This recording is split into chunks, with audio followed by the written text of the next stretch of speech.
ഹരേ കൃഷ്ണ മാതാജി. 4-ാം അധ്യായം 1-ാമത്തെ ശ്ലോകം അല്ല 10-ാമത്തെ ശ്ലോകം മുതലല്ലേ?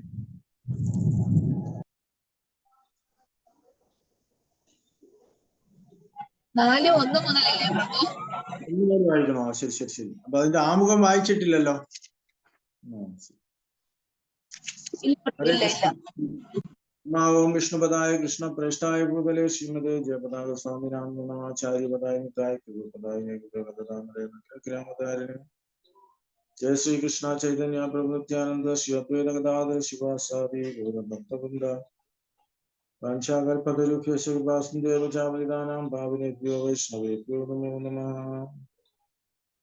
जय जय श्री चैतन्य जय नित्यानंद जय अद्वैत चंद्र जय गौर भक्तवृंद. ഹരേ കൃഷ്ണ. ചൈതന്യ ചരിതാമൃതം പഠന ക്ലാസ്സിലേക്ക് എല്ലാവർക്കും സ്വാഗതം. ഇന്ന് തുടങ്ങുന്നത് ചൈതന്യ ചരിതാമൃതത്തിന്റെ ആദ്യ ലീല 4-ാമത്തെ അധ്യായം മുതലാണ്. ചൈതന്യ അവതാരത്തിന്റെ രഹസ്യ കാരണങ്ങൾ. ഇപ്പൊ നമ്മൾ മുൻ ചാപ്റ്ററില് ചൈതന്യ അവതാരത്തിന്റെ ബാഹ്യ കാരണങ്ങളെ കുറിച്ച് പഠിച്ചു. അപ്പൊ ഇതിൽ ചൈതന്യ അവതാരത്തിന്റെ രഹസ്യ കാരണങ്ങളെ കുറിച്ചാണ് പറയുന്നത്. ശ്രീ ചൈതന്യ ചരിതാമൃതം എന്ന ഇതിഹാസത്തിന്റെ ഈ അധ്യായത്തിൽ ചൈതന്യ മഹാപ്രഭു അവതരിച്ചത് പ്രധാനപ്പെട്ട 3 സ്വകാര്യ ഉദ്ദേശങ്ങൾക്ക് വേണ്ടിയായിരുന്നെന്ന് കൃഷ്ണദാസ് കവിരാജ് ഗോസ്വാമി ഊന്നി പറയുന്നു. എല്ലാവർക്കും കേൾക്കാം എന്ന് വിശ്വസിക്കുന്നു.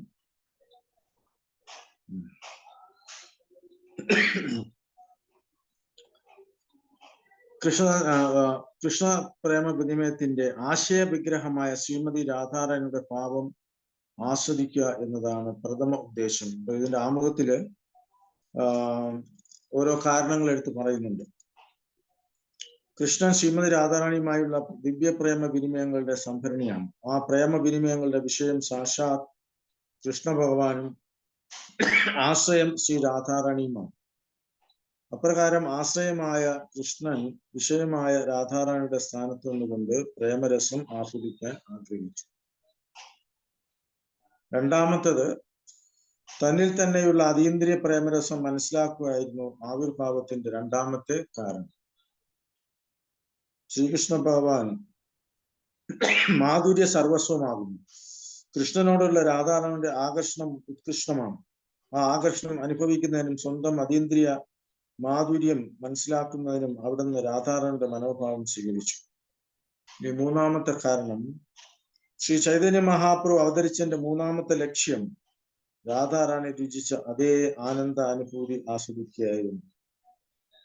രാധാറാണി അവിടുത്തെ രഹസ്യ സഹവാസം നിസ്സംശയം ആസ്വദിച്ചുവെന്ന് ഭഗവാൻ കരുതി. അവിടുന്ന് രാധാറാണിയുടെ സഹവാസം ആസ്വദിക്കുകയും ചെയ്തു. എങ്കിലും ആധ്യാത്മിക യുഗളങ്ങൾ തമ്മിലുള്ള അതീന്ദ്രിയ പ്രേമ വിനിമയം കൃഷ്ണനേക്കാൾ സന്തോഷിപ്പിച്ചത് രാധാറാണിയായിരുന്നു. കൃഷ്ണന്റെ സഹവാസത്തിൽ രാധാറാണി കൃഷ്ണനേക്കാൾ കൂടുതൽ അതീന്ദ്രിയ നിർവൃതി അനുഭവിച്ചു. അത് മനസ്സിലാക്കാൻ അവിടുന്ന് രാധാഭാവം സ്വീകരിച്ചു. കൃഷ്ണനെ സംബന്ധിച്ച് രാധാറാണിയുടെ ഭാവത്തിൽ ആസ്വദിക്കുന്നത് അസാധ്യമായിരുന്നു. എന്തുകൊണ്ടെന്നാൽ അവളുടെ സ്ഥാനം അവിടുന്ന് തികച്ചും അപരിചിതമായിരുന്നു. കൃഷ്ണൻ അതീന്ദ്രിയ പുരുഷനും രാധാറാണി അതീന്ദ്രിയ സ്ത്രീയുമാണ്. അതുകൊണ്ട് കൃഷ്ണനെ സ്നേഹിക്കുന്നതിന്റെ അതീന്ദ്രിയ ആനന്ദം അറിയുന്നതിന് ശ്രീമതി രാധാറാണിയുടെ വികാരങ്ങളും ശരീരകാന്തിയും സ്വീകരിച്ച് കൃഷ്ണൻ സ്വയം ചൈതന്യ മഹാപ്രഭുവായി പ്രത്യക്ഷപ്പെട്ടു.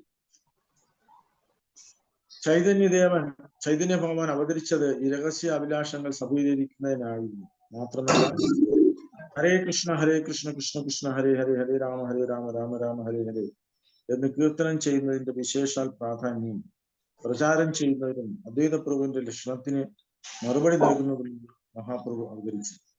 ഇവ രണ്ടാം നിലയിലുള്ള കാരണങ്ങളായിരുന്നു. സ്വരൂപ ദാമോദര ഗോസ്വാമി ആയിരുന്നു ചൈതന്യന്റെ വിശ്വസ്ത ഭക്തന്മാരിൽ മുഖ്യൻ. ഭഗവാന്റെ ഈ രഹസ്യ ലക്ഷ്യങ്ങൾ സ്വരൂപ ദാമോദരന്റെ കുറിപ്പ് പുസ്തകം വെളിപ്പെടുത്തുന്നു. രൂപഗോസ്വാമിയുടെ വിവിധ പ്രാർത്ഥനകളുടെയും കവിതകളുടെയും പ്രസ്താവനകളുടെയും വെളിപ്പാടുകൾ സ്ഥിരീകരിച്ചിട്ടുണ്ട്.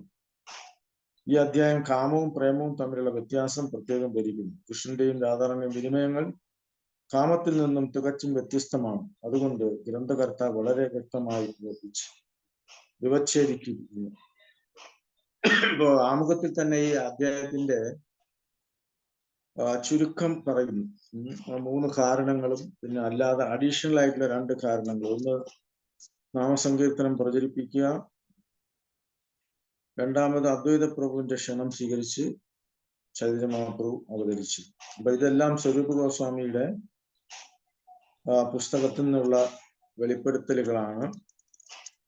അപ്പൊ അതില് പ്രധാനമായിട്ടും എന്താണ് കാമം, എന്താണ് പ്രേമം, അപ്പൊ നമുക്ക് ആ വ്യത്യാസം ഇതിൽ കൂടി മനസ്സിലാക്കാൻ കഴിയും. അപ്പൊ ഇനിയൊന്ന് പ്രഭുപാദര് പറയുന്നത്, കൃഷ്ണനെ സംബന്ധിച്ച് രാധാറാണിയുടെ പാപത്തിൽ ആസ്വദിക്കുക അസാധ്യമായിരുന്നു. എന്തുകൊണ്ടെന്നാൽ അവിടെ സ്ഥാനം അവിടെ നിന്ന് തികച്ചും അപരിചിതമായിരുന്നു. അതീന്ദ്രിയ പുരുഷനും രാധാറാണി അതീന്ദ്രിയ സ്ത്രീ. അപ്പോ ഭഗവാനെ നമ്മൾ പുരുഷൻ ആണ് പറയുന്നത്. അപ്പോ രണ്ടും ഒന്നാണെങ്കിലും ഭഗവാന്റെ ഒരു സ്വയം വിസ്തരണമാണ്. അതായത് സ്വാധീന ശക്തി നമ്മൾ പഠിച്ചു. പ്രഭുപാദര് പറയുന്നുണ്ട് രാധാറാണി ഈസ് സ്ത്രീ ഗോഡ്. നമുക്ക് 1-ാം ശ്ലോകത്തിലേക്ക് കടക്കാം.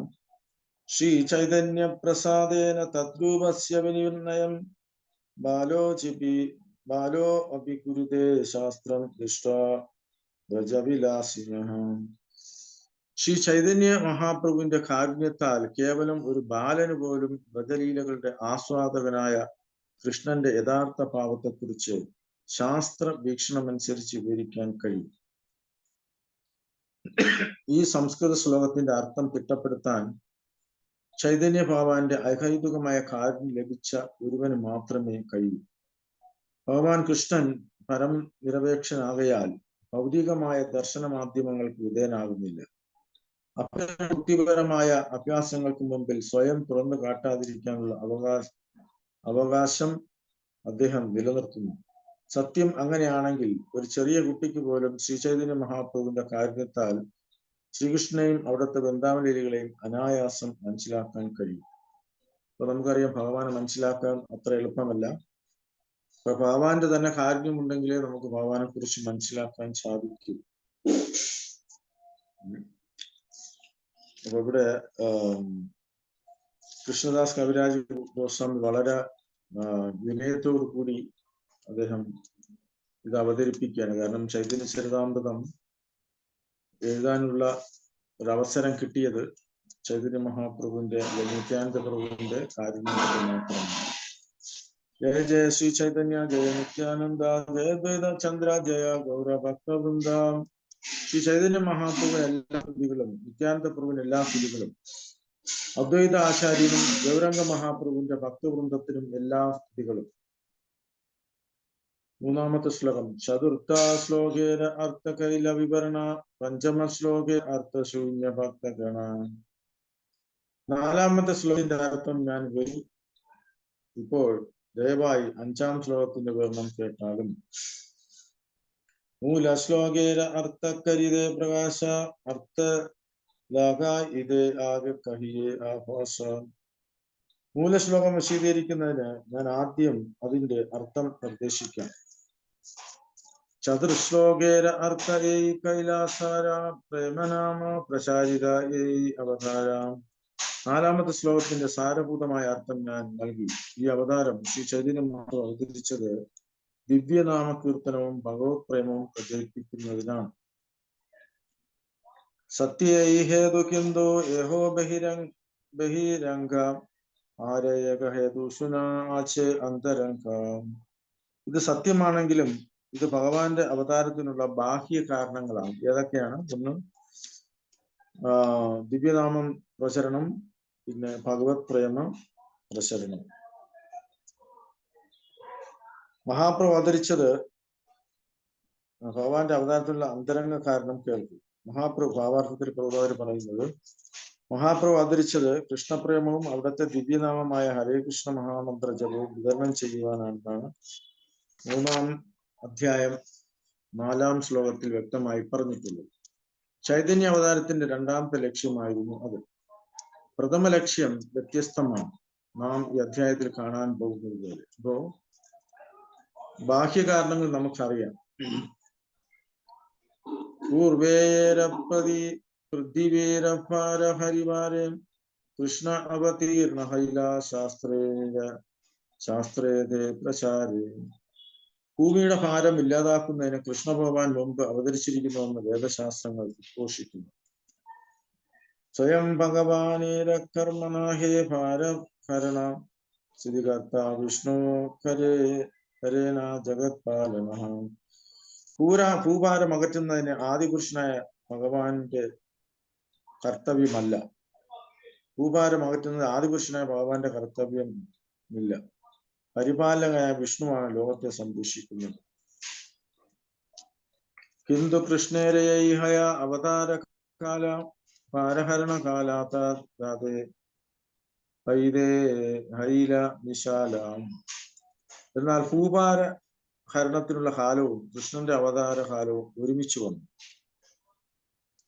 ഓരോ കാലത്തിന്റെയും ആധ്യാത്മിക സംസ്കാരം ക്രമീകരിക്കുന്നതിന് ഭഗവാൻ ഇവിടെ പ്രത്യേക ഇടവേളകൾ അവതരിക്കുന്നുവെന്ന് ഭഗവത്ഗീതയിൽ നമുക്ക് വിവരം ലഭിച്ചിട്ടുണ്ട്.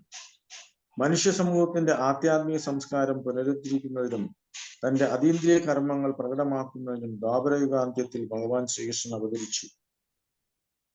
വിശ്വാവിഷ്കാരത്തിന്റെ അധീകൃത സംരക്ഷകൻ വിഷ്ണു ഭഗവാനാണ്. സൃഷ്ടിക്കപ്പെട്ട ലോകത്തിന്റെ അനുചിതമായ ഭരണമുണ്ടാകുമ്പോൾ ക്രമീകരണങ്ങൾ നടത്തുന്ന മുഖ്യ ഈശ്വരനുമാണ് അവിടുന്ന്. പക്ഷേ ആദിപുരുഷനായ ഭഗവാൻ ശ്രീകൃഷ്ണൻ അത്തരം ഭരണപരമായ ക്രമീകരണങ്ങൾക്കായി അവതരിക്കില്ല. അവിടുന്ന് തന്റെ അതീന്ദ്രിയ ലീലകൾ പ്രദർശിപ്പിക്കുന്നതിനും തദ്വാര പതിതാത്മാക്കളെ ആകർഷിച്ച് സ്വഭാവപരമായ ഭഗവത്ധാമത്തിലേക്ക് തിരികെ കൊണ്ടുപോകുന്നതിനും മാത്രമേ അവതരിക്കുകയുള്ളൂ. അപ്പൊ ഇവിടെ എല്ലാ അവതാരങ്ങളും വരുന്നത് നമുക്കറിയാം വിഷ്ണുവിൽ നിന്നാണ്. പക്ഷെ വിഷ്ണുവും ഭഗവാൻ കൃഷ്ണനും തമ്മിൽ വ്യത്യാസമുണ്ട്. കാരണം ഓരോ അവതാരത്തിന്റെയും ഉദ്ദേശം അസുര നിഗ്രഹം, അസുരന്മാരെ നിഗ്രഹിക്കുക എന്നുള്ളതാണ്. പക്ഷെ അത് ഭഗവാൻ കൃഷ്ണനല്ല നേരിട്ട് ചെയ്യുന്നത്, പക്ഷെ വിഷ്ണുവാണ്. കാരണം വിഷ്ണുവാണ് ഈ ഭൂലോകത്തിന്റെ പരിപാലകൻ. അതാണ് എന്താ പറയാൻ കാരണം. അപ്പൊ എന്തുകൊണ്ട് കൃഷ്ണ അവതാരത്തില് അസുരന്മാരെ നിഗ്രഹിച്ചു എന്നുള്ളതിനുള്ള കാരണം വീണ്ടും എടുത്തു പറയുന്നുണ്ടില്ല. എങ്കിലും ദ്വാപരയുഗത്തിന്റെ അന്ത്യത്തിൽ ഭരണ നിർവാഹപരമായ ഭേദഗതികൾക്കും ഭഗവാൻ കൃഷ്ണന്റെ അവതാരത്തിന് ഉള്ള സമയം ഒരുമിച്ച് വന്നു. അതുകൊണ്ട് ശ്രീകൃഷ്ണൻ അവതരിച്ചപ്പോൾ സംരക്ഷണത്തിന്റെ നാഥനായ വിഷ്ണു അദ്ദേഹത്തിൽ ലയിച്ചു ചേർന്നു. അതാണ് കാരണം. കാരണം ഭഗവാൻ കൃഷ്ണൻ വന്നപ്പോ എല്ലാ അവതാരങ്ങളും ആ ഭഗവാനിൽ ലയിച്ചു ചേർന്നു. എന്തുകൊണ്ടെന്നാൽ അവിടുന്ന് സ്വയം രൂപത്തിൽ അവതരിക്കുമ്പോൾ എല്ലാ രൂപവിസ്തരണങ്ങളും അംശങ്ങളും അവിടെ ലയിക്കുന്നു. അപ്പൊ പൊതുവെ നമുക്ക് നമ്മൾ മനസ്സിലാക്കിയിട്ടുള്ളത് ദിവ്യനാമ സങ്കീർത്തനം പ്രചരിപ്പിക്കുക, ഭഗവത് പ്രേമം വിതരണം ചെയ്യുക എന്നുള്ളതാണ്. അപ്പോ നമ്മൾ പഠിച്ചു അവതാരങ്ങളെല്ലാം അതായത് കൃഷ്ണനിൽ ലയിച്ചു എന്നാണ് പറയുന്നത്. അതുകൊണ്ടാണ് ഭഗവാൻ കൃഷ്ണൻ ദ്വാപരയുഗത്തിൽ അവർ വന്നപ്പോൾ അസുരന്മാരെ നിഗ്രഹിച്ചു. കാരണം വിഷ്ണു ഇതിന്റെ ചുമതല കൂടെ ഭഗവാൻ നിർവഹിച്ചു. കാരണം അതില് ആ വിഷ്ണുവിന്റെ അവതാരവും വിഷ്ണുവും അതിൽ ലയിച്ചു എന്ന് പറയുന്നു. അപ്പൊ അതുകൊണ്ട് ഭരണപരമായ കാരണങ്ങൾ, ക്രമീകരണങ്ങൾ ഭഗവാൻ കൃഷ്ണൻ വരില്ല. ഭഗവാന്റെ ലീലകളുടെ ഉദ്ദേശം പതിതാത്മാക്കളുടെ ആകർഷിക്കുക, തിരിച്ച് സ്വധാമത്തിലേക്ക് കൊണ്ടുപോവുക എന്നുള്ളതാണ്. അപ്പൊ എന്തിനു വേണ്ടി ഭഗവാൻ അവതരിക്കുന്നു, കൃഷ്ണൻ നേരിട്ട് വന്നു ലീലകൾ പ്രദർശിപ്പിച്ചു ചോദിച്ചാല് അത് പതിതാത്മാക്കളെ ആകർഷിക്കുന്നതിന് വേണ്ടി. കാരണം ഭഗവാന്റെ ലീലകൾ കേട്ട് നമുക്ക് തിരിച്ച് ഭഗവാന്റെ അടുത്ത് പോകാനുള്ള ഒരു അവസരം ഭഗവാൻ തരികയാണ്. അപ്പൊ അതുകൊണ്ടാണ് ഭഗവാൻ കൃഷ്ണനെ അവതാരി എന്നാണ് പറയുന്നത്. എല്ലാ അംശങ്ങളും അതിൽ കുടികൊള്ളുന്നത് കൊണ്ടാണ്. പൂർണ്ണ ഭഗവാൻ അവതാരെ ഏയി കാലേ ആരസഭാസവ അവതാരെ താന്തേ അസീമിലേ. പരിപൂർണ മതനായ ഭഗവാൻ അവതരിക്കുമ്പോൾ മറ്റെല്ലാ അവതാരങ്ങളും അവിടങ്ങളിൽ ഒന്നിച്ചു ചേരുന്നു. നാരായണ ചതുർവ്യൂഹ മത്സ്യാവതാര യുഗ മന്വന്തരാവതാര യഥ ആചേ ആരാം സഭയാസി കൃഷ്ണാംഗേ ഹയ അവതീർണ യേച്ചേ അവതാരേ കൃഷ്ണ ഭഗവാൻ പൂർണ്ണ. നാരായണൻ ചതുർവ്യൂഹ വിസ്തരണങ്ങൾ, വാസുദേവൻ, സംഘർഷൻ, പ്രദ്യുമ്നൻ, അനിരുദ്ധൻ. മത്സ്യം തുടങ്ങിയ ലീലാവതാരങ്ങൾ, യുഗാവതാരങ്ങൾ, മന്വന്താവതാരങ്ങൾ, അതുപോലെ അനേകം അവതാരങ്ങളും എല്ലാം കൃഷ്ണനിൽ പ്രവേശിക്കുന്നു. ഇപ്രകാരം പരിപൂർണ മതനായ കൃഷ്ണൻ സ്വയം അവതരിച്ചിരിക്കുന്നു. അപ്പോൾ അതിന്റെ കാരണം നമുക്ക് മനസ്സിലായത്. അതയേവ വിഷ്ണു തകനെ കൃഷ്ണേ ശരീരേ വിഷ്ണുദ്വാരേ കരേ കൃഷ്ണ അസുര സംഹാരേ. അതിനാൽ ആ സമയത്ത് വിഷ്ണു കൃഷ്ണഭഗവാന്റെ ശരീരത്തിൽ സന്നിഹിതനാണ്. ഭഗവാൻ കൃഷ്ണൻ അസുരന്മാരെ അവിടുന്നിലൂടെ വധിക്കുന്നു. അനുസംഗകർമ്മയൈ അസുരമാരണ യൈലാഗി അവതാര കഹീസേ മൂലകാരണ. അപ്രകാരം അസുര നിഗ്രഹം രണ്ടാമത്തെ കാരണം മാത്രമാണ്. അവതാരത്തിന്റെ മുഖ്യ കാരണം ഇപ്പോൾ പറയാം. പ്രേമരസ നിര്യാസ കരിതേ ആസ്വാദന രാഗമാർഗ ഭക്തിയിലൊക്കെ കരിതേ പ്രസാദന. രസികേശേഖര കൃഷ്ണ പരമകരുണ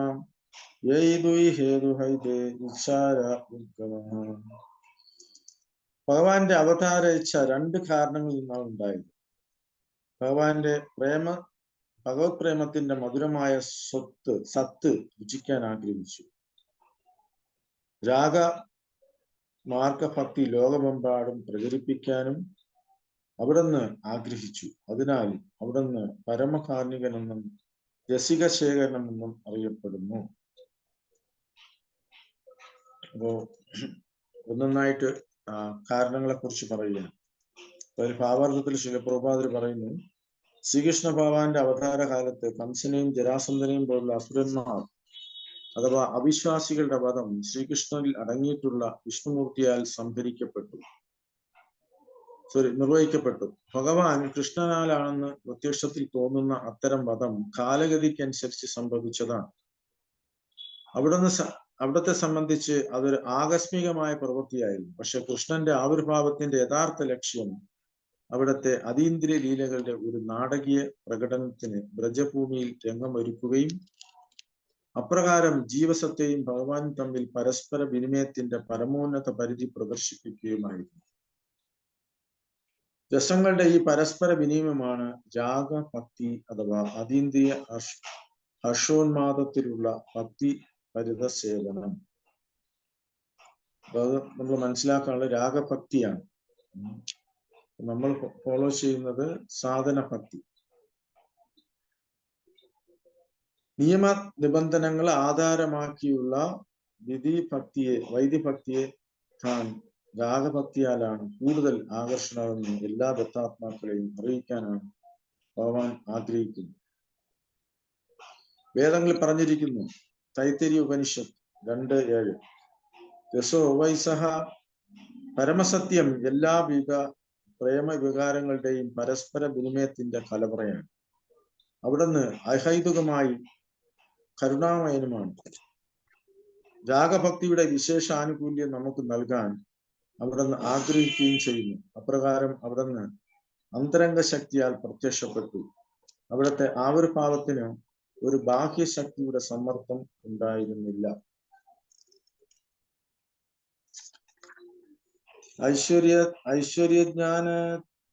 ഐശ്വര്യജ്ഞാനേതേ സമജഗത് മിശ്രിത ഐശ്വര്യശിഥില പ്രേമേന ഹി മോരപ്രീതഃ.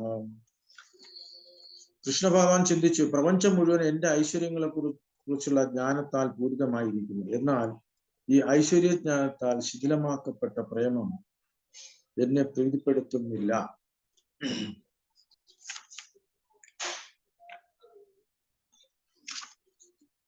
ആമാരെ ഈശ്വരമാനെ അപനാകെ ഹീന താരെ പ്രേമവശ അമീന ഹൈ അധീന.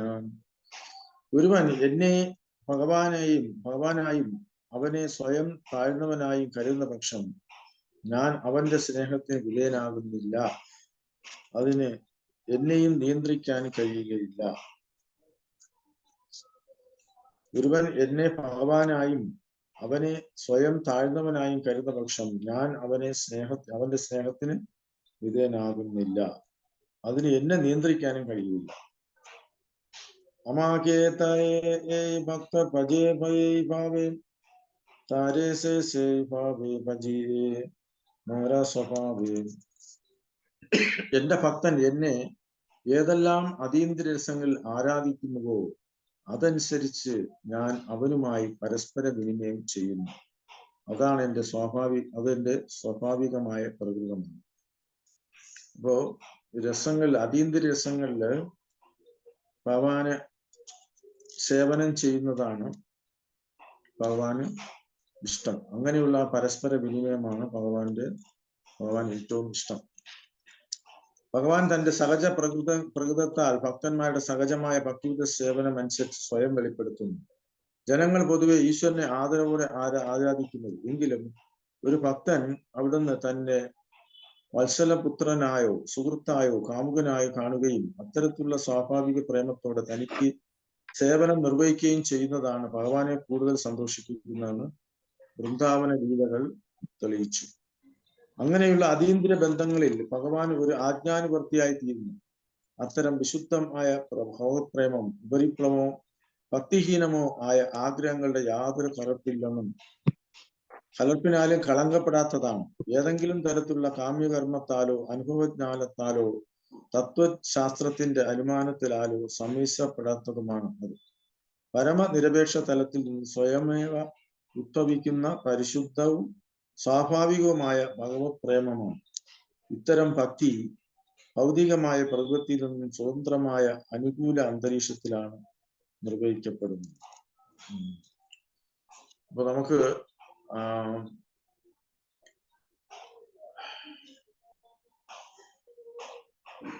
മനസ്സിലാക്കാനുള്ളത് നമ്മള് ഭഗവാനാണ് എൻ്റെ യജമാനൻ എന്ന് മാത്രം ചിന്തിച്ചുകൊണ്ട്, അല്ലെങ്കിൽ ഞാൻ താഴ്ന്നവനാണ് എന്ന് കരുതി നമ്മള് അമ്പലത്തിൽ പോകുന്നു, തൊഴുന്നു, ചിലപ്പോൾ ചില സേവനങ്ങളും ചെയ്യാം. പക്ഷെ അത് രാഗാനുക ഭക്തിയല്ല. നമ്മുടെ വൈദിക ഭക്തി, അതായത് സാധന ഭക്തിയിൽ നിന്നുകൊണ്ടാണ് ഭഗവാനെ നമ്മൾ സേവനം ചെയ്യുന്നത്. അപ്പൊ അതിനേക്കാളും ഉയർന്നതാണ്, സാധന ഭക്തിയേക്കാളും ഉയർന്നതാണ് രാഗാനുക ഭക്തി. അതിൽ വിവിധ രസങ്ങൾ ഉൾപ്പെടുന്നുണ്ട്. അതാണ് ഇവിടെ പറയുന്നത്. വൃന്ദാവന ലീലകളില് വൃന്ദാവനവാസികൾ ഭഗവാനോടുള്ള ആ സ്നേഹം അല്ലെങ്കിൽ സേവനമാണ് ഏറ്റവും ഉയർന്നത്. എന്നുവെച്ചാല് ഭക്തിയുടെ ശരിക്കും പരിശുദ്ധമായ ഭക്തിയിൽ ആനുകൂല്യനും കൃഷ്ണാനുശീലനം ഭക്തിരുത്തമാണ്. മറ്റുള്ള എന്താ പറയാ കാമങ്ങളോ അല്ലെങ്കിൽ ഭൗതികമായോ ആഗ്രഹങ്ങളോ ഒന്നുമില്ലാതെ പരിശുദ്ധമായി സേവനം ചെയ്യുന്നതാണ്. അപ്പൊ ഇവിടെ ചൈതന്യ ചരിതാമൃതം നമ്മൾ മധ്യലീല നോക്കുമ്പോഴും ചൈതന്യ മഹാപ്രഭു രാമാനന്ദനായി കാണുന്നുണ്ട്. അപ്പൊ രാമാനന്ദനായി കാണുമ്പോൾ നമുക്കറിയാം ഗോദാവരി നദിയുടെ ആന്ധ്രയില്. അപ്പൊ അവിടെ വച്ചിട്ട് ചൈതന്യ മഹാപ്രഭു രാമാനന്ദരായ കാണുന്നുണ്ട്. അത് സാർവഭ ഭട്ടാചാര്യന്റെ നിർദ്ദേശം അനുസരിച്ചാണ് ചൈതന്യ മഹാപ്രഭു രാമാനന്ദരായ കാണുന്നത്. അപ്പൊ അവിടെ വെച്ചിട്ട് ചൈതന്യ മഹാപ്രഭു രാമാനന്ദരായ പറയും, ഞാനൊരു മായാവാദിയായിട്ടും ഞാൻ ഈ കൃഷ്ണപ്രേമത്തിൽ ഒഴുകുന്നു, കാരണം അങ്ങയുടെ ടച്ച്, അദ്ദേഹത്തിന് ഭഗവാന്റെ ഒരു സ്പർശനം കൊണ്ടാണ് അത് നേടിയത് എന്നൊക്കെ പറഞ്ഞ് ഭഗവാനെ ഗ്ലോറിഫൈ ചെയ്യുന്നുണ്ട്. പക്ഷെ ഇതെല്ലാം കേട്ടിട്ട് ചൈതന്യ മഹാപ്രഭു രാമാനന്ദയോട് ചോദിക്കുകയാണ്, ജീവിതത്തിന്റെ ലക്ഷ്യത്തെ പ്രതിപാദിക്കുന്ന വൈദിക സാഹിത്യത്തിലെ ഏതെങ്കിലും ഒരു കോട്ട്, ഉദ്ധരണി, അല്ലെങ്കിൽ ജീവിതത്തിന്റെ ലക്ഷ്യത്തെ കുറിച്ച് പ്രതിപാദിക്കുന്നത് എന്താണ്, ആത്യന്തിക ലക്ഷ്യം, അതാണ് ചൈതന്യ മഹാപ്രഭു ഉദ്ദേശിച്ചത്. വൈദിക സാഹിത്യത്തിൽ നിന്ന് റെഫർ ചെയ്ത് പറയാനായിട്ട് ചൈതന്യ മഹാപ്രഭു രാമാനന്ദറായോട് പറയുന്നു. അപ്പൊ ആദ്യം രാമാനന്ദറായി പറയുന്നത് ഈ ശ്ലോകമാണ്: വർണ്ണാശ്രമാചാരവത പുരുഷേണ പരപുമാൻ വിഷ്ണുരാരാധ്യതേ പന്ത നാന്യ തോഷകാരണം. അതായത് വർണ്ണാശ്രമ ധർമ്മത്തെ കുറിച്ചാണ് പറയുന്നത്. വർണ്ണാശ്രമം ഫോളോ ചെയ്യുക എന്നുള്ളതാണ് ഏറ്റവും ഉന്നതമായ കാര്യം. അതിൽ നിന്നുകൊണ്ട് ഭഗവാനെ സേവനം ചെയ്യുക എന്നത്. അപ്പോ ഇത് കേട്ടിട്ട് ചൈതന്യ മഹാപ്രഭു ഇതെല്ലാം ബാഹ്യമാണ് എന്ന് പറയും. അപ്പൊ വീണ്ടും രാമാനന്ദറായി ഭഗവത്ഗീത ശ്ലോകം ഉദ്ധരിക്കുന്നു. 9:27 യത് കരോഷി യത് വസ്നാസി യത് നിഗോസി യത് ദദാതി യത് തപസ്യസ്തു കൗന്ദേയ തത് കുരുഷ്യമതർപ്പണം. എന്ത് ചെയ്താലും എനിക്ക് അർപ്പിക്കണം, സമർപ്പിക്കണം എന്ന് പറയുന്ന ശ്ലോകം. പക്ഷെ അത് കേട്ടിട്ടും ചൈതന്യ പറഞ്ഞു ഇതും ബാഹ്യമാണ് എന്ന് പറയും. ബാഹ്യമായിട്ടുള്ള കാര്യം. വീണ്ടും രാമാനന്ദറായി മതതത്വങ്ങൾ, അതായത് മതതത്വങ്ങൾ പഠിച്ച ശേഷം പ്രിസ്ക്രൈബ് ഡ്യൂട്ടീസ്, അതിന്റെ ഗുണദോഷങ്ങൾ മനസ്സിലാക്കിയിട്ട് എല്ലാം ഉപേക്ഷിച്ച് ഭഗവാനെ ശരണം പ്രാപിക്കുന്ന വ്യക്തി ആണ് ഏറ്റവും ഉന്നതൻ, ഫസ്റ്റ് ക്ലാസ് ഡിവോട്ടി എന്ന് പറയുന്നത്. അതായത് ഈ ശ്ലോകമാണ് കോട്ട് ചെയ്യുന്നത്: സർവധർമാൻ പരിത്യജ മാമേകം ശരണം വ്രജ. ഭഗവത്ഗീതയുടെ ഫൈനൽ സന്ദേശം. പക്ഷെ അതും ചൈതന്യ മഹാപ്രഭു റിജക്ട് ചെയ്യുന്നുണ്ട്. കാരണം പ്രഭുപാദർ പറയുന്നത് devotional service mixed with speculation, speculative knowledge is not pure എന്ന് പ്രഭുപാദരാണ് പറയുന്നത്. അപ്പൊ അതിനുശേഷം വീണ്ടും ഭഗവത്ഗീത ശ്ലോകം പറയുകയാണ്: ബ്രഹ്മഭൂത പ്രസന്നാത്മാന ശോശരീന കാംക്ഷതി സമസർവേഷു ഭൂതേഷു മത്ഭക്തിയും ലഭതേവ. ഭക്തി, പരിശുദ്ധമായ ഭക്തി എവിടെ നിന്നാണ് ഉത്ഭവിക്കുന്നത്? ശോശരീന കാംക്ഷതി. ഞാൻ എന്റെ അർത്ഥത്തിലേക്ക് പോകുന്നില്ല, വിശദവിശേഷം. അപ്പോ പരിശുദ്ധമായ ഭക്തി കിട്ടുന്ന അവസരം എവിടെ നിന്നാണ് ഭക്തി തുടങ്ങുന്നത് എന്നതിനെ കുറിച്ച് വിശദീകരിക്കുന്ന ശ്ലോകമാണ്. പക്ഷെ അതും ചൈതന്യ മഹാപ്രഭു റിജക്ട് ചെയ്തു എന്നുള്ളതാണ്. പിന്നീട് ബ്രഹ്മാവിന്റെ ഉദ്ധരണി രാമാനന്ദറായി പറയുന്നു. ബ്രഹ്മാവ് പറഞ്ഞ കാര്യം, അതായത് ഇംപേഴ്സണൽ ഫോം, അതായത് ഭഗവാന്റെ അവ്യക്ത രൂപം റിജക്ട് ചെയ്യുകയും അബ്സല്യൂട്ട് ട്രൂത്ത്, ഭഗവാന്റെ വ്യക്തിരൂപം മനസ്സിലാക്കുകയും എന്നിട്ട് ഭഗവാനെ ശരണം പ്രാപിച്ചുകൊണ്ട് ഭഗവാനെ സേവനം ചെയ്യുന്നതാണ് ഉന്നതം എന്നുള്ളത്. പക്ഷെ ഇത് കേട്ടിട്ട് ചൈതന്യ അതെല്ലാം ശരിയാണ്, ഈ പറഞ്ഞ കാര്യങ്ങളെല്ലാം ശരിയാണ്, പക്ഷെ കുറച്ചുകൂടെ ഉയർന്ന നിലവാരം, അതായത് you can speak more about the subject, അതിനൊക്കെ കുറച്ചുകൂടെ വിശദമായിട്ട് ഉള്ള എക്സ്പ്ലനേഷൻ ആണ് ചൈതന്യ മഹാപ്രഭു പഠിച്ചത്. ചൈതന്യ മഹാപ്രഭു എന്തോ പ്രതീക്ഷിക്കുന്നുണ്ട്, പക്ഷെ അത് രാമാനന്ദരമായി പൂർണ്ണമായിട്ട് മറുപടി പറയുന്നില്ല. അപ്പൊ വീണ്ടും അദ്ദേഹം പറയും, രാമാനന്ദര പറയും, അതിനേക്കാളും ഉയർന്നെന്ന് പറയുമ്പോ ഭഗവാന്റെ, അതായത് രാഗാനുഭക്തി കഴിഞ്ഞ്, അതായത് ecstatic love for supreme personality of God, ഭഗവാനോടുള്ള എക്സ്റ്റാറ്റിക് ലവ്, ആ ഒരു സ്റ്റേജിൽ വരുന്നതാണ് എസൻസ് ഓഫ് ഓൾ പെർഫെക്ഷൻ എന്ന് പറയുന്നത്, അൺകണ്ടീഷണൽ സർവീസ്. അപ്പോൾ ചൈതന്യ മഹാപ്രഭു ഒന്ന് ഒരു സംതൃപ്തി ഉണ്ടായി. അതായത് ഡിവോഷണൽ സർവീസ് പറഞ്ഞ കാര്യങ്ങളെല്ലാം ശരിയാണ്, ഭഗവാൻ ശരണം പ്രാപിക്കുക,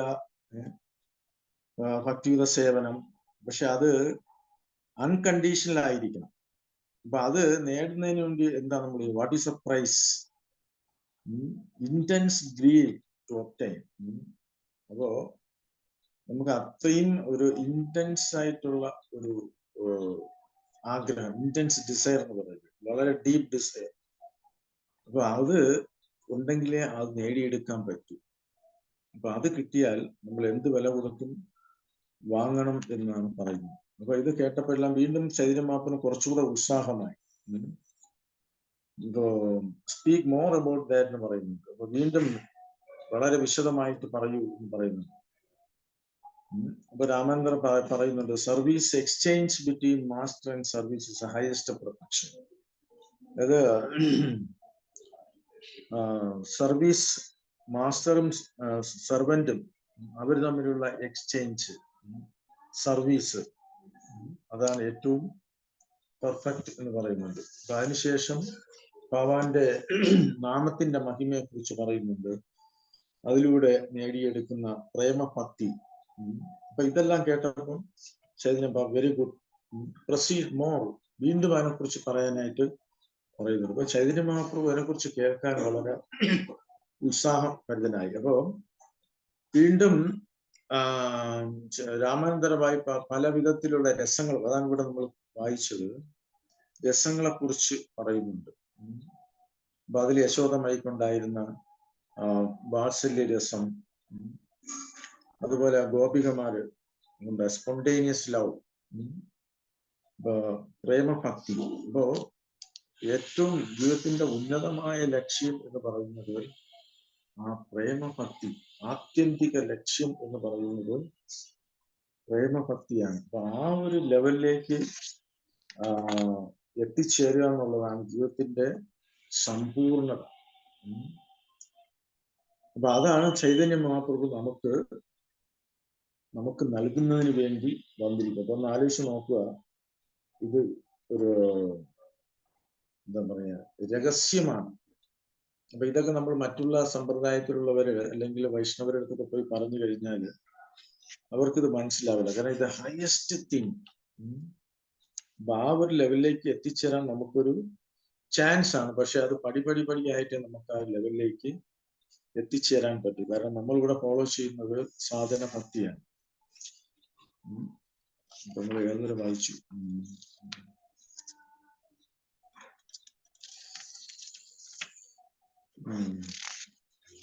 ഓക്കെ.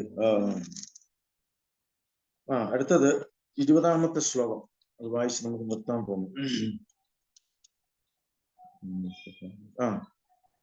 അപ്പോ മനസ്സിലായല്ലോ. അപ്പോ വൃന്ദാവന ലീലകൾ, അതായത് ഭഗവാന് വിവിധ രസങ്ങളില് സേവനം ചെയ്യുന്നതാണ് ഏറ്റവും ഉന്നതം.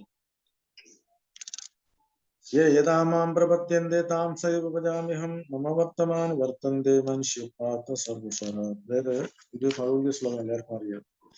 എന്റെ ഭക്തന്മാർ ഏത് രീതിയിലാണോ എന്നെ ശരണം പ്രാപിക്കുന്നത് അതനുസരിച്ചുള്ള പ്രതിഫലം ഞാൻ അവർക്ക് നൽകുന്നു. അല്ലയോ കുന്തിപുത്ര, എല്ലാവർക്കും എല്ലാ വിധത്തിലും എന്റെ മാർഗത്തെ പിന്തുടരും. എല്ലാവരും എല്ലാ വിധത്തിലും എന്റെ മാർഗത്തെ പിന്തുടരുന്നു. എന്റെ ഭാവാർത്ഥം, രഹസ്യാത്മകമായ ഭഗവത്ഗീത ശാസ്ത്രം താൻ മുമ്പ്, അതായത് കുരുക്ഷേത്ര യുദ്ധത്തിന് 120 ദശവർഷം മുമ്പ് സൂര്യദേവനെ വിശേഷിച്ചതായി ഭഗവത്ഗീത 4ാം അധ്യായത്തിൽ ഭഗവാൻ പറയുന്നു. ഗുരുശിഷ്യ പരമ്പരയിൽ ലഭിച്ചതാണ് ഈ ജ്ഞാനം. പക്ഷെ കാലാന്തരത്തിൽ ഈ ശൃംഖല എങ്ങനെയോ മുറിഞ്ഞു പോവുകയും ഭഗവാൻ കൃഷ്ണൻ വീണ്ടും അവതരിച്ച് ഭഗവത്ഗീതയുടെ സത്യങ്ങൾ അർജുനെ പഠിപ്പിക്കുകയും ചെയ്തു. ആ സമയത്ത് ഭഗവാൻ ഈ ശ്ലോകം 4:11 തന്റെ സുഹൃത്തായ അർജുനോട് പറയുന്നതാണ് ഈ ശ്ലോകം.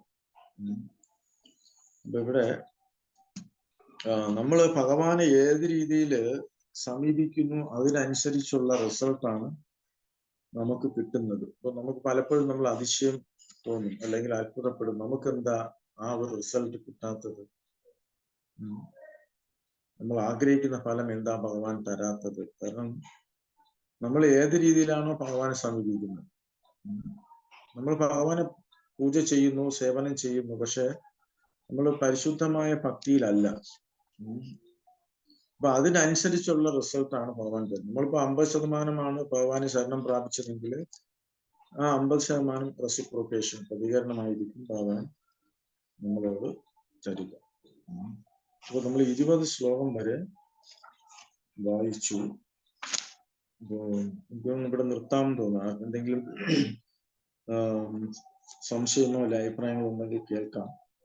അപ്പൊ അതിനുവേണ്ടിയാണ് നേരത്തെ നിർത്തുന്നത്. എല്ലാവരും ഓർമ്മിക്കുക, 20ാമത്തെ ശ്ലോകം വരെ നമ്മൾ വായിച്ചു. ഇനി 21 മുതലാണ് വായിക്കാനുള്ളത്. ഞാൻ പറഞ്ഞു വന്നത് ചർച്ച ചെയ്യുന്ന ചൈതന്യ മഹാപ്രഭുവിന്റെ രഹസ്യ അവതാരത്തിന്റെ രഹസ്യ കാരണങ്ങളാണ്. അത് നമ്മൾ ഒന്നൊന്നായിട്ട് പഠിച്ചുകൊണ്ടിരിക്കുകയാണ്. പക്ഷെ ഈ പരിശുദ്ധമായ ഭക്തി, അത് പ്രേമഭക്തിയിലേക്ക് വരിക എന്നുള്ളതാണ് ഏറ്റവും ടോപ്പ് മോസ്റ്റ്. അപ്പൊ അത് നേടിയെടുത്ത വ്യക്തികളാണ് ഗോപികമാർ. അപ്പൊ നമുക്ക് ഏകദേശം മനസ്സിലായി വരുന്നുണ്ട് കൃഷ്ണനും വിഷ്ണുവും തമ്മിലുള്ള വ്യത്യാസം, അല്ലെ? അപ്പൊ കൃഷ്ണന്റെ നേരിട്ടുള്ള ആ സാക്ഷാൽ രൂപമാണ് ചൈതന്യ മഹാപ്രഭു. രാധാറാണിയുമായിട്ടുള്ള കോമ്പിനേഷൻ. അപ്പൊ എന്തിനു വേണ്ടിയാണ് ചൈതന്യ മഹാപ്രഭു ഭക്തന്റെ രൂപത്തിൽ അവതരിച്ചെന്നുള്ള കാരണത്തെ കുറിച്ചാണ് നമ്മൾ പഠിച്ചുകൊണ്ടിരിക്കുന്നത്. ഹരേ കൃഷ്ണ ഹരേ കൃഷ്ണ കൃഷ്ണ കൃഷ്ണ ഹരേ ഹരേ.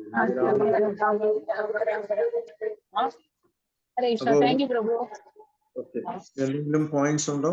ഉണ്ടെങ്കിൽ നമുക്ക് ഇവിടെ നിർത്താം. ഹരേ കൃഷ്ണ പ്രഭു. പ്രഭു, രാഗഭക്തി എന്ന് പറഞ്ഞാൽ എന്തുവാ മനസ്സിലായി? പറയൂ പ്രഭു. രാഗഭക്തി എന്ന് പറഞ്ഞ വ്രജഭക്തിയാണോ? മനസ്സിലായി. അതായത് രാഗഭക്തിയും പൂർണ്ണമല്ല. അതായത് സ്വമേധയാ നമ്മള് ഭഗവാനെ സേവനം ചെയ്യുന്നത്. പ്രഭു, അത് 4 റെഗുലേറ്ററി പ്രിൻസിപ്പിൾസ് അനുസരിക്കാതെ ഉള്ള രീതിയിൽ പോകുന്നതല്ലേ?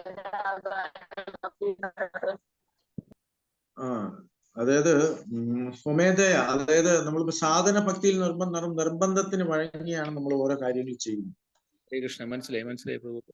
ഗുരു പറഞ്ഞു രാവിലെ എഴുന്നേക്കണം, മംഗളാരതിക്ക് എഴുന്നേക്കണം, നാമം ജപിക്കണം, റെഗുലേറ്ററി പ്രിൻസിപ്പിൾ ഫോളോ ചെയ്യണം. അതുകൊണ്ട് നമ്മൾ ചെയ്യുന്നു, അല്ലേ? പക്ഷെ അത് ചെയ്യുന്നത് കൊണ്ട് പതുക്കെ പതുക്കെ നമുക്ക് വീണ്ടും ഇനി ഒരാളിന് പറയാതെ തന്നെ സേവനം ചെയ്യാനുള്ള ഒരു ലെവലിലേക്ക് നമുക്ക് എത്തിച്ചേരാൻ പറ്റും. അതാണ് ഫസ്റ്റ് ക്ലാസ് ഡിവോട്ടി എന്ന് പറയുന്നത്. ഗുരുവിന്റെ ആഗ്രഹം മനസ്സിലാക്കി സ്വയം ഗുരു പറയാതെ തന്നെ ചെയ്യുന്ന ഒരു അവസ്ഥയിലേക്ക് നമ്മൾ വരും. അപ്പൊ അതില് പതുക്കെ പതുക്കെ പതുക്കെ നമ്മള് നമ്മൾ ആ ലെവലിൽ എത്തിയിട്ടില്ല. പക്ഷെ പ്രഭുപാദരും പറഞ്ഞു നമ്മൾ അനുകരിക്കാൻ പാടില്ല എന്ന് പറഞ്ഞു. അപ്പൊ യശോദമയി വാത്സല്യ രൂപത്തിലാണ്, അല്ലെ? വാത്സല്യ രസം. അർജുനൻ നമുക്ക് സഖ്യം, ഹനുമാൻ ദാസ്യഭാവം.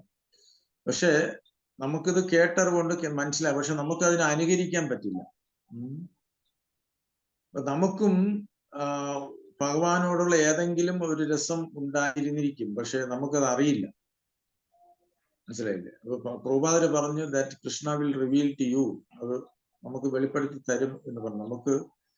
നമുക്ക് സേവനം ചെയ്യാൻ പ്രഭുപാദര് ശുപാർശ ചെയ്തിരിക്കുന്നത് സേവനഭാവം, അതായത് ദാസ്യം.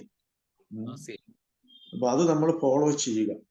പക്ഷെ ഇവിടെ ഓരോ ഉദാഹരണങ്ങൾ ഇപ്പൊ ചൈതന്യ മഹാപ്രഭുവിനോട് രാമാനന്ദറായി പറയുന്നുണ്ട്. യശോദമയിക്കുണ്ടായിരുന്ന ഗോപികമാരുമായിട്ടുള്ളത്, അവരുടെ ലീലകള്. അപ്പൊ അതൊക്കെ ഇങ്ങനെ കേട്ട് ചൈതന്യ മഹാപ്രഭു ആസ്വദിക്കുകയാണ്. വീണ്ടും വീണ്ടും അതിനെക്കുറിച്ച് കേൾക്കാനായിട്ട് ഉള്ള ഉത്സാഹവും ആഗ്രഹവും പ്രകടിപ്പിച്ചു. അപ്പൊ ചൈതന്യ മഹാപ്രഭു അത് രാമാനന്ദറായി ഒന്നൊന്നായിട്ട് പറഞ്ഞു കൊടുക്കുന്നുണ്ട്. അപ്പൊ രാമാനന്ദറായി പറയുന്നുണ്ട്, ഇത് യഥാർത്ഥത്തിൽ എനിക്കിത് പറയാനുള്ള യോഗ്യതയില്ല, അങ്ങ് എന്നെ കൊണ്ട് പറയിപ്പിക്കുന്നതാണ് എന്നും പറയുന്നുണ്ട്. അപ്പൊ ഇത് ഒരു ഭക്തിയുടെ ഉന്നത ലെവലിലാണ്. അതുകൊണ്ട് ആ ഭക്തന്മാര് അത് ആസ്വദിക്കുന്നത്. അതുകൊണ്ട് ആ ഒരു ലെവലിൽ നമ്മള് മായയിൽ നിന്നും കംപ്ലീറ്റ്ലി ഫ്രീ ആണ്. മായക്ക് നമ്മൾ അറ്റാക്ക് ചെയ്യാനേ പറ്റൂല. അപ്പൊ നമ്മൾ ആലോചിച്ചൊക്കെ നമ്മൾ ഏത് ലെവലിലാണ് മനസ്സിലാക്കുക. ചൈതന്യ ചരിതാമൃതം ആ ഒരു ലെവലിലേക്ക് നമ്മളെ കൊണ്ട് എത്തിക്കുക. അപ്പൊ അതുകൊണ്ടാണ് ഭാഗവത കലയിൽ ഇത് PhD എന്ന് പറയുന്നത്. ചൈതന്യ ചരിതാമൃതം സംബന്ധ ആവിധേയ പ്രയോജന സ്റ്റേജിലാണ് ഈ Chaitanya Charitamrita. Okay, Hare Krishna. Hare Krishna bro. Thank you bro. Hare വേറെ കൃഷ്ണ. എന്തെങ്കിലും?